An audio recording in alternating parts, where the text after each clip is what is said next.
Yeah. What's good? It's your boy JayThat'sMe. We're going to get into TNA Impact from April the 3rd, 2025. We are 4 weeks away until Rebellion. And the card for Rebellion is shaping up quite nicely. There should be some surprises for Rebellion. There really needs to be. And it does seem like we're still going to get the NXT TNA crossover. That's still going to occur at Rebellion because it occurred on this show. And we'll talk about that when we get into it. Overall, the show was okay. It was actually all right. So we kicked the show off with the first match of the night, Frankie Kazarian versus Elijah, with Joe Hendry on commentary. So Frankie Kazarian, he shoves Elijah into Joe Hendry, and he hit Joe Hendry in front of the referee. The referee, being a dumb idiot, didn't do anything. He didn't DQ him at all. He literally hit him right in front of the referee, and I have no idea why they didn't do like a DQ finish, but it is what it is. But Frankie Kazarian got the win via a roll-up. And then post-match, Joe Hendry and Frankie Kazarian, they got into a little brawl. And, there's that. So it makes sense, I guess. Moving on. So backstage, Joe Hendry, he's getting elevated. And the doctor says he needs to get a film on his shoulder and take him to the hospital. Joe Hendry says he's not going to the hospital. The doctor says he's the world champion and he needs to ensure that Joe Hendry's in the best condition to compete.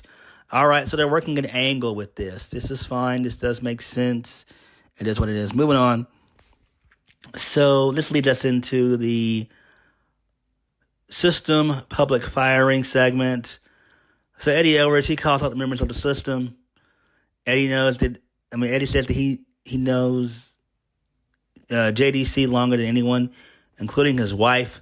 He asked JDC if he's in or out. JDC says he's in, and him and Eddie embrace. Eddie does the same things to Brian Myers and says that they reinvented tag team wrestling, but their families spent time together. And then he does the same thing for Myers. Myers says that he's in. He does the same thing to his wife. She says that she's in, and the both of them kiss. Then Eddie, he goes up to Moose and asks if he's in or out. Then sorry-ass, pathetic Cody Deaner shows up. He says he's been waiting for someone to get fired. Eddie says this doesn't involve him. He says no one's getting fired, and they're all on the same page. Deaner says Moose doesn't need to have a choice. He doesn't need to make a choice. He said, let this be the people's choice. Then he asked the people of St. Joseph if Moose should be in or out. They cheer for Moose being out. And then Deaner says the people have spoken. Moose says the people are absolutely right. Then he hits a big boot onto Deaner. And then the System, they beat the shit out of Deaner. Eddie Edwards mentions, why is Deaner still here? Why does he even still have a job? And I agree. But this was a lame segment. I didn't like this. Again, I'm not a fan of the System outside of JDC. Other than that, this was utter shit. This was boring. Why does TNA still continue to use these guys that really aren't doing anything? Like, if they could get rid of the System, Deaner, Sami Callihan, Frankie Kazarian, and a couple other people, TNA would be fine. Again, my main problem with TNA is not the storylines, but it's that roster. A lot of that roster's been around for a while, and it's time for that roster to kind of do different things. And then, I don't know, man. It's just not good. It's not. Like, those guys bring down the show. The System fucking sucks. Let's just be honest. They suck. All right? Same thing with Deaner. It's the same thing. So, it is what it is. Moving on. So Gia Miller, she's backstage with Masha Slamovich, Zaya Brookside, and Lee Ying Lee. Zaya says she feels great, but Tessa couldn't find a single friend in TNA, so she went to NXT to find backup. Masha says that Tessa has burnt every single bridge, and they're going to drag her out the ring because she's washed up, and she's going to get what she deserves. And that does not happen. Spoiler alert, it doesn't happen. TNA is really pushing Tessa Blanchard, and I like it. Tessa is good. I'm very excited for the Masha Slamovich Tessa Blanchard match. This actually needs to be a feud and not just a one and done match. All right.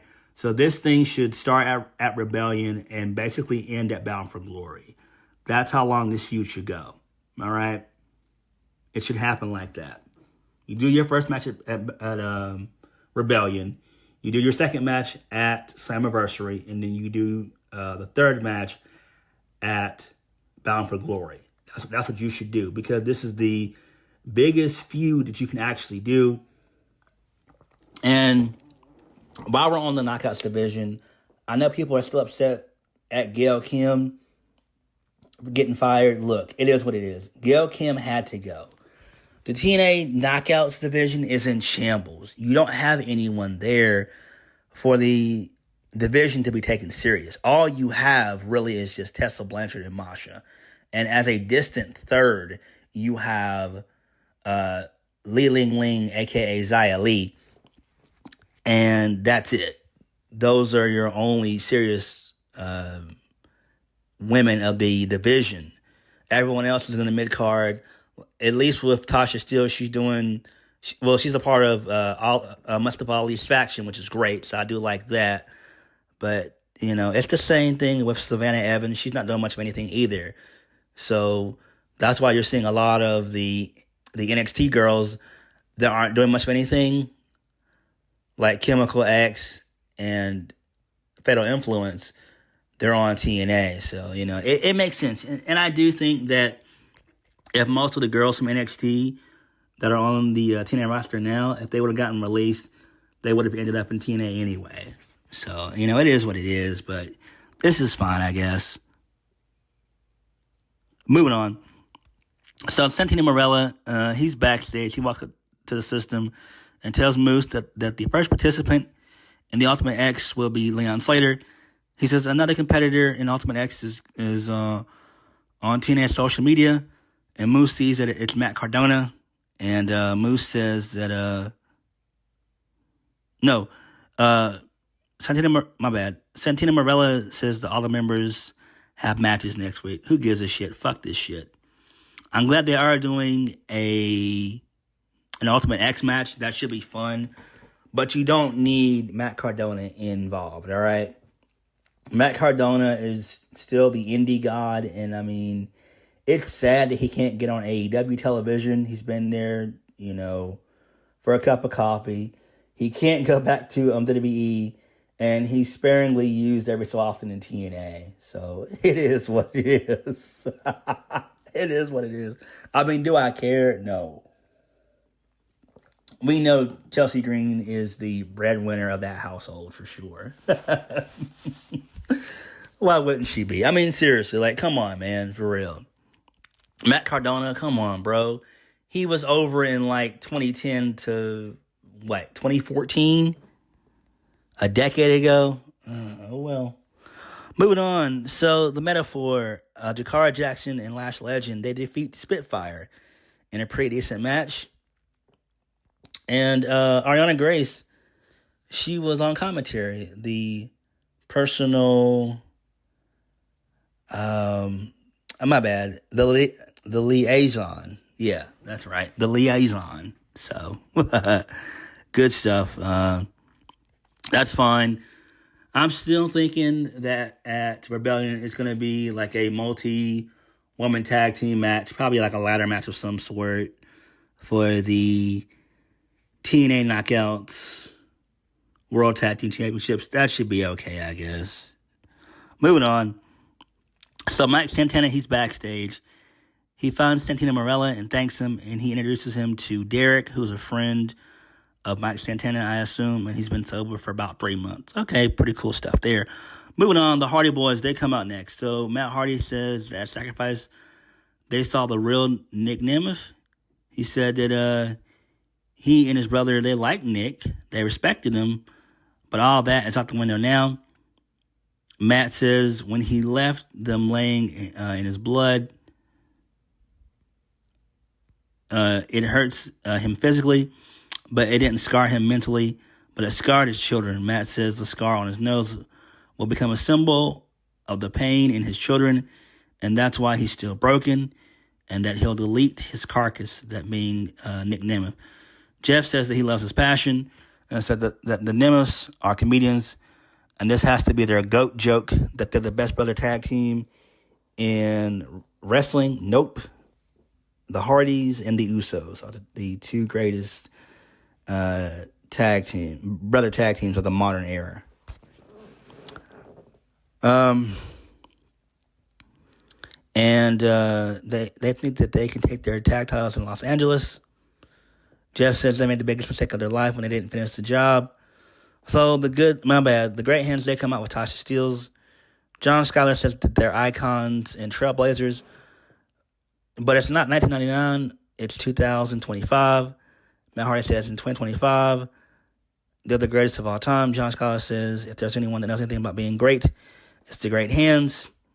He says they got their eyes on bigger and better things, like the TNA World Tag Team Championships. So Santino Marella comes out and he makes the Great Hands versus the Hardys. Santino says if the Great Hands defeat the Hardys, they'll be first in line for a title shot. All right, which doesn't happen. So the Hardys, they defeat the Great Hands, and that was it. Moving on. Ryan Nemeth, his lame ass, was backstage. He claps sarcastically, and then Leon Slater gets into a fight with Ryan Nemeth. So they get into like a little brawl. So this is fine. Again, he's the British version of Javon Evans. I do like Leon Slater, and he is getting a push just like Javon Evans is in NXT, so that's great. I actually would love for Javon Evans and Leon Slater to be a tag team. I think that could kick major ass, and I think that could get both of them over. That's really cool. So that would be great right there. That would be cool. I think Javon Evans would do good in TNA, especially since they have the X Division title still. So, yeah. Moving on.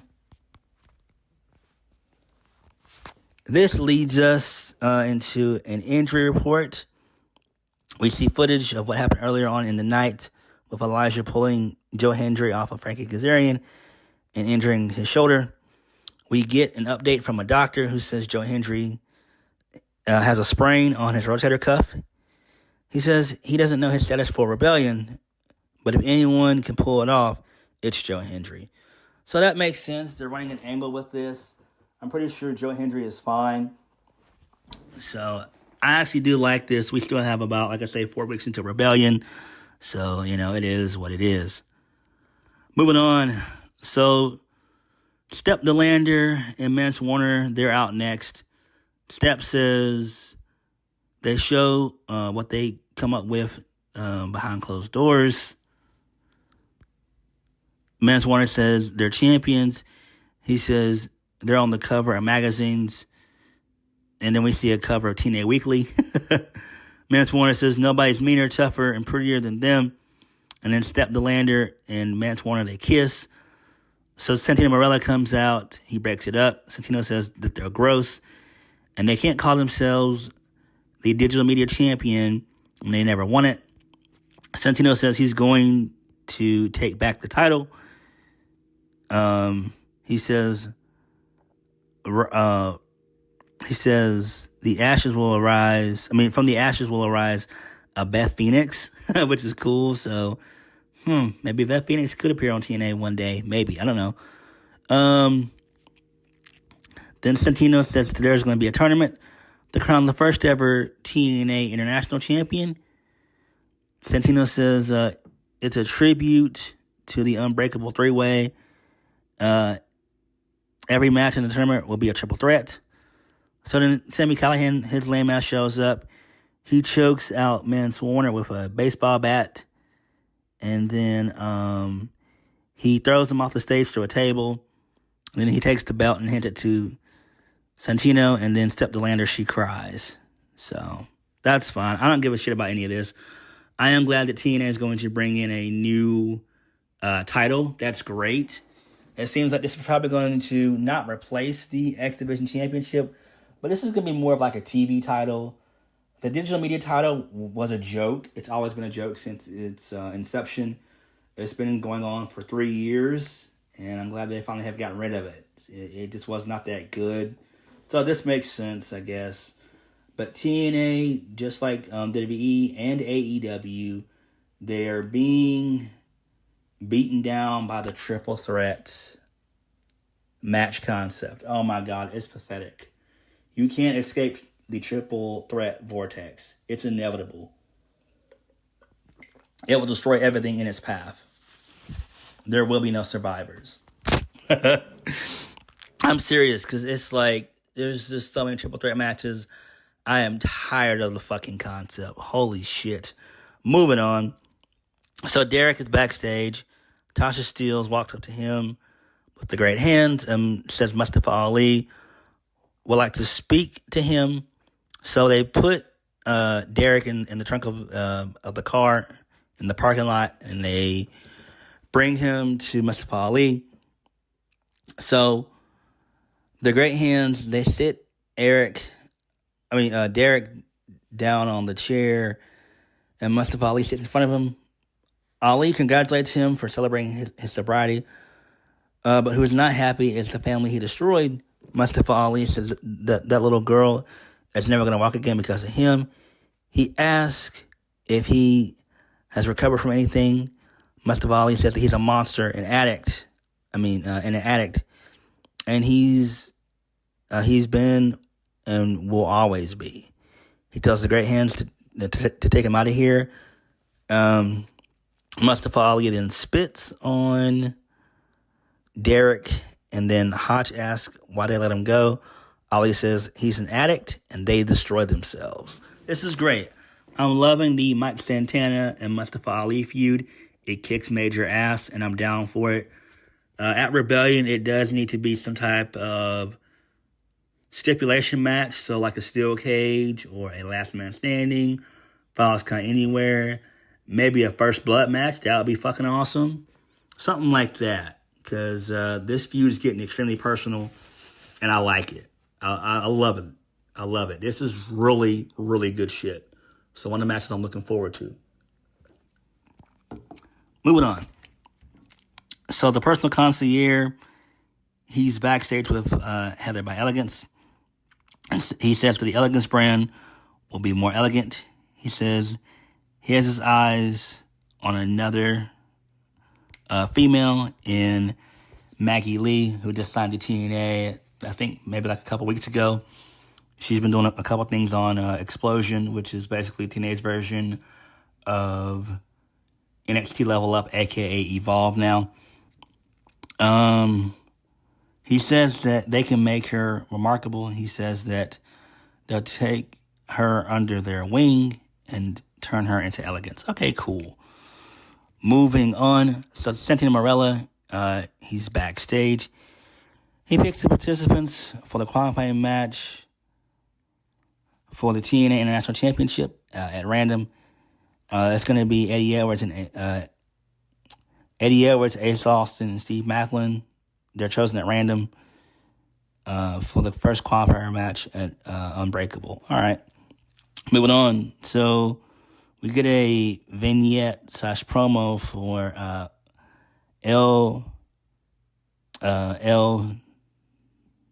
what's his name from AEW.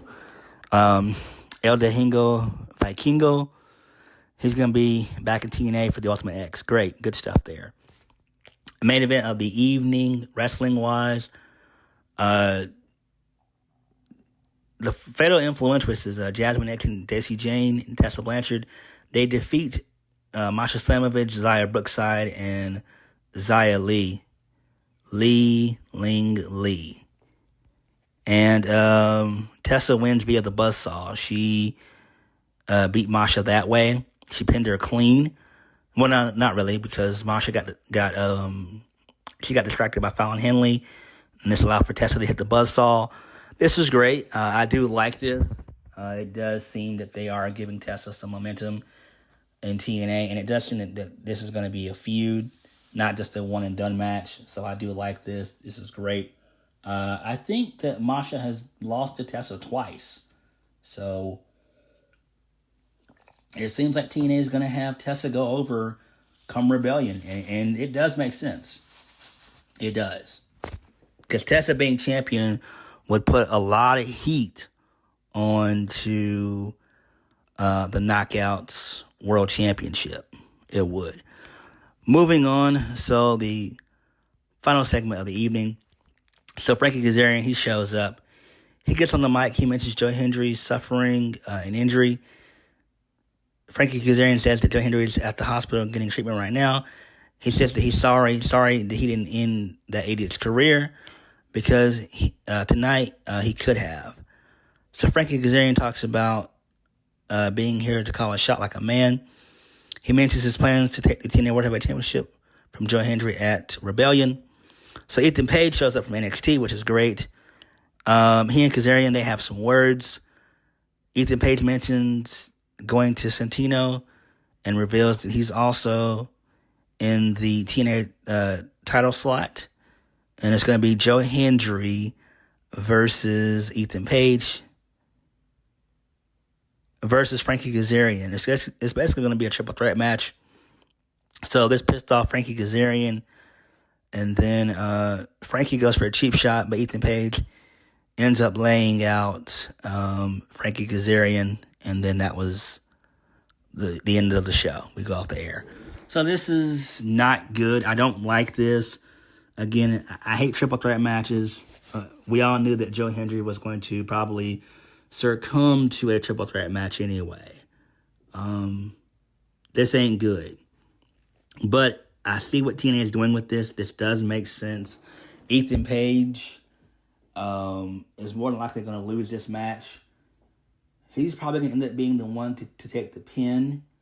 And then maybe they could have Frankie actually cash in his Call Your Shot Gauntlet trophy, and where he does defeat Joe Hendry.